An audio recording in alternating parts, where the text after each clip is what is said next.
Keith Pompey on Freddie and Fitz Tuesday night on 97.3 ESPN.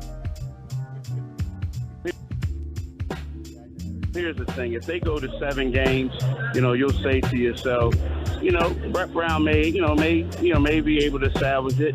But like the way they look tonight, and I know Joel Embiid is sick, but then it's just not a good look for the 76ers. And if they lose, I think that Brett Brown is gone. He says if they lose, I think that Brett Brown is gone. Keith Pompey from the Inquirer, Daily News, Philly.com. Joins me now here on the Boardwalk Honda hotline. He said it the other night. We'll ask him what happens if, in fact, the Sixers look the same way tonight at home in an elimination game. Keith Pompey, welcome back, my friend. How are you? Hey, I'm doing well. What's up, Mike? How you been, brother? All is well. I was driving around the other night, and I heard you on the Freddie and Fitz, and you were saying, hey, if they play like they did again tonight in game number 6, Brett Brown, this could be his last night. Do we still feel that tonight's a big night for the future of this team, specifically in that position? I do. I mean, here's the thing. We all said that, that the sense was that Brett Brown has to make it to the Eastern Conference Finals. We thought, in order for him to keep his job. And it just seems as if the way the team is playing. And I think Brett Brown has done a phenomenal job in the playoffs. But I think that when you don't achieve your goals and you went out and got all these, top flight free agents or traded for top flight players who are about to become free agents, if you don't attain your goal, there comes a fall guy. And I believe Brett Brown will possibly become the fall guy. Yeah, nothing against him, but it's just how it is. Yeah, no, I think there's a lot of people who that cover this league are watching this game tonight wondering how it's going to go. Let me get your opinion, Keith, on the way they lost the other night. Was that something telling? Was it just one of those games, or is there something more to read into it? I think they quit. I think after a while, the going was getting rough, and there was times at home where they played games like that, and they found a way to get back into the game. To me, it just looked like they quit. I also think that the one thing that Charles Barkley said about Embiid's body language and everything like that. Now, I'm not going to criticize them like they did. But he did, he mentioned that it kind of sucked the life out of the room. Mm-hmm. I mean, the thing is, pregame, all everybody talked about was, is Embiid going to play? Is Embiid going to play? People were out on the court looking at him. And when he walked in, he did look like a guy who was like on his deathbed. So, when he's hurt and he's ill like that, it kind of soured the mood a little bit. And you're watching him play. He's playing, poorly, not making right adjustments and right reads on the defensive end, and things just ballooned out of control for the Sixers. Keith Pompey's with us, Sixers tonight. 6:15 is when Brett Brown will address the media. Any indication on the status of Embiid in terms of feeling? We assume he's going to play regardless. But any indication that he is in a much better condition in terms of where he is with this illness? No, unfortunately, I don't have that information just because, they were off yesterday. Yeah. And they did not have a shoot around today. And I think the team in about maybe 15 minutes or so, 25 minutes or so, they'll have a better idea, once they have them out there on the court for shoot around. But, Brett Brown just gave the guys, the day off yesterday.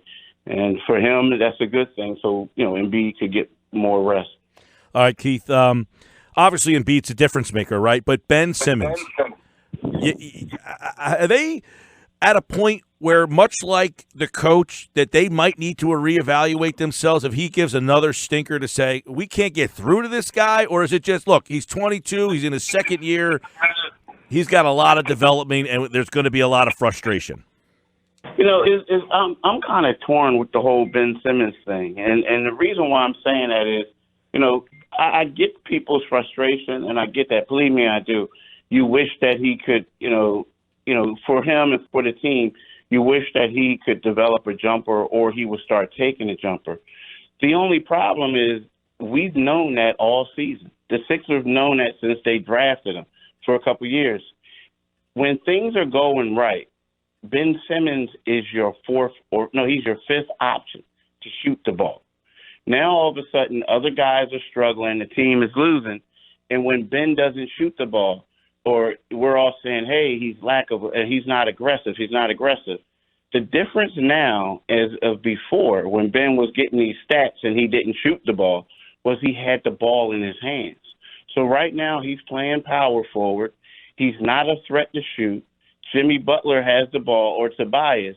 So now it's like basically they have to do a better job of getting him more involved, because he is who we think he is. He's a guy who needs the ball in his hand, and he's a guy who can't shoot. So now all of a sudden everybody's criticizing him. Now, again, would it be nice if he was more aggressive? Yes. But at the same time, it shouldn't be surprising, especially that he doesn't have the ball in his hand. Yeah. Now, do you we've brought up a guy like Antetokounmpo, which I don't know if that's fair, but he doesn't shoot very well. His first 2 years in the league, he was a dreadful shooter. He has developed himself in year 6 into an MVP player. Should people have those expectations that Ben has that much more growth in his game?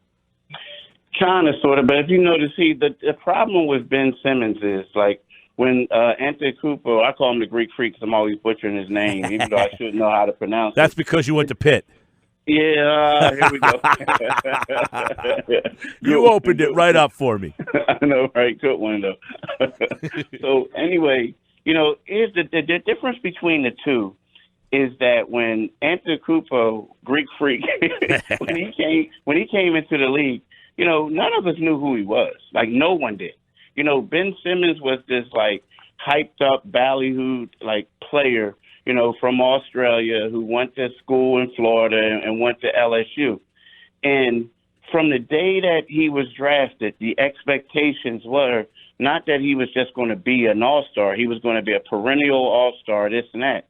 So I think that when you look at the Greek freak now, his growth and everything, and he was in a smaller market too, it was no one really cared. No, he wasn't under the microscope. Yep. And then all of a sudden you're just saying this guy is great.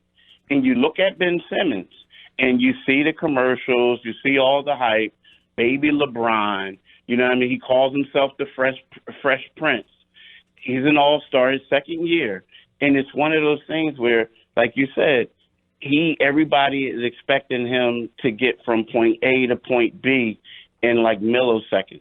Now, the thing that I will say about Ben is he has to take it more serious than he is in the offseason. I know he's working out with his brother, this and that, but I think he needs to live in the gym. He needs to, do everything to put in work, because if he does that, we all talk about Joel Embiid being the best player on the team. It's going to be Ben Simmons. He will be unstoppable.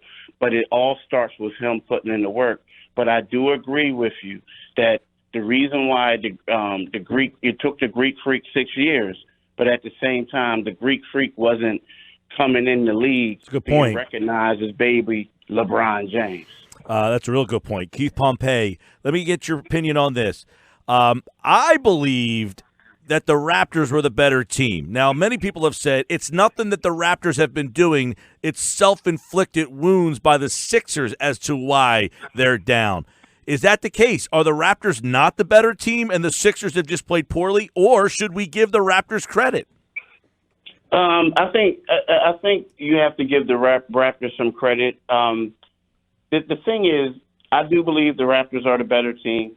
Yes, this thing with the Sixers, we can point out some self-inflicted wounds, but we also can point out that there were a couple games that the 76ers should have stole, but they weren't unable to, because, Danny Green was struggling, Marc Gasol was struggling from the offensive end, Kyle Lowry was, and when you factor that in, and then you factor in their bench has really been non-existent, and that's supposed to be one of their strengths. It's kind of like the Sixers basically let them off the hook for a couple of games.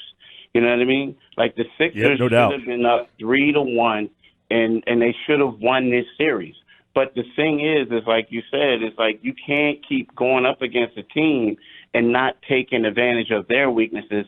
And then when you make a mistake and we say it's self-inflicted, then it's hard for you to overcome that, especially against a team that might be better, might be more talented, and, guys are starting to get their shot. All right, I'll leave you with this. I know we're running out of games, so we're running out of adjustments. What's different tonight?